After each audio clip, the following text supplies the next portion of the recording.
kira program ini justru memperlebar jurang perbedaan di internal umat Islam sendiri ya gitu. Semakin terpolarisasi gitu. Jadi seolah-olah kalau nggak moderat berarti ekstremis gitu.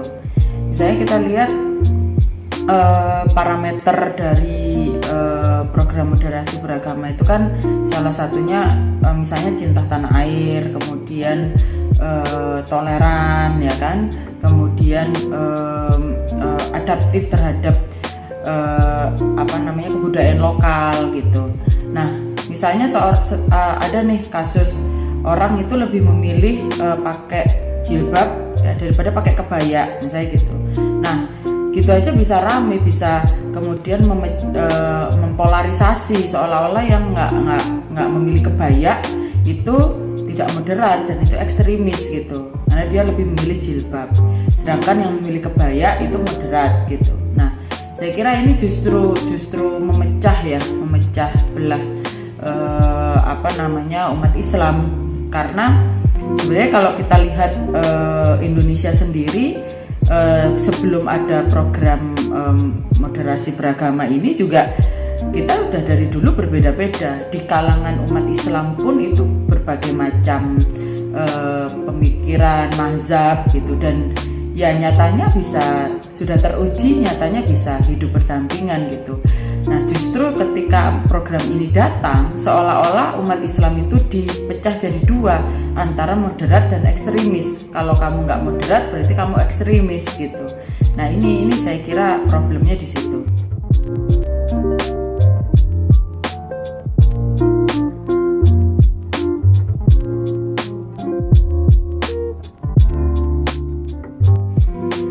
Sebetulnya kalau dilihat dari segi jumlah antara konflik akibat intoleransi katakanlah gitu ya dan ekstremisme dibandingkan dengan kerukunan yang ada, itu jauh sih lebih banyak yang rukun daripada yang berkonflik gitu. Nah terus untuk konflik pun kita juga harus proporsional ya melihatnya gitu. Apakah konflik itu memang karena ekstremisme atau intoleransi gitu ya, ataukah itu karena hal yang lain gitu. Misalnya yang sering dijadikan contoh kan penolakan pembangunan gereja di suatu wilayah gitu. Nah itu kan ternyata setelah ditelusuri juga ada banyak kasus yang memang ada pemalsuan dokumen bahwa penduduk di sekitar situ jumlah orang umat Kristianinya berapa, padahal nyatanya nggak segitu gitu. Nah ini kan berarti permasalahannya bukan permasalahan intoleransi, tapi permasalahan pelanggaran aturan gitu. Jadi saya kira mungkin kita tidak perlu membesar-besarkan masalah seperti itu sehingga seolah-olah kita itu atau umat Islam itu intoleran gitu. Padahal ya belum tentu gitu.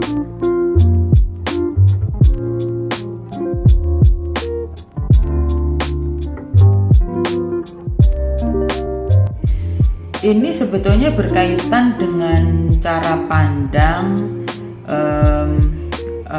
terhadap masalah dan solusi dari masalah itu gitu ya. Jadi sebetulnya masalah konflik-konflik itu apa memang betul masalah intoleran, ekstremisme atau yang lain sih gitu ya.